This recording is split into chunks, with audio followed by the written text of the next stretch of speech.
Ahí está mi hermano. Así yo hago siempre juguetes en camuflaje. Contamos un juguete. ¡No! ¡No! Huele bien feo. ¿En serio? Ya se quemó. Mira, se está derritiendo. A la bestia. No la puedo quitar. No, ya, sí, déjalo. Ni Ya, modo. tires otra cosa. No más que palo. Ah.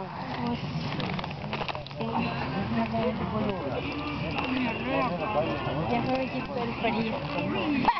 ¿Cómo no? Ahora me arde la cara. Ahora no puedo estar bien normal, no. Ya sé, ahora me arde frío o me arde la cara. Ya que tenga todos calor. A la pila. ¿Sí? Sí, Papá, mira. se está apagando, le tiramos palitos. ¡Ay, tírale ese!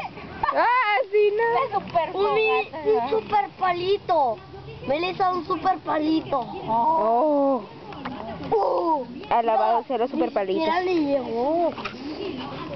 Ahora hay que conseguir palitos. Y hojas secas también. Este es mi palo.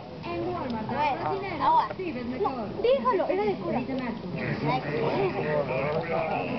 Le echo la hoja seca. ¿Qué sería? Sí. Ah, me da miedo. ¿Por qué? Porque el viento viene para acá.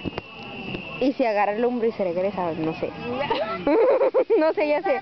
Es que cuando vi la película de Destino Final le tengo miedo a todo. ¡Ay, la viste! Sí. ¿Cuál? ¿Cuál de todas? La 1. ¿Qué? No. Vi parte de la 2, creo. ¿Cuál es la 1? Cuando están en el avión, pues. Ah, sí. Ya sé cuál. ¿Y la 2? La 2 no sé cuál. No, ¿cómo era?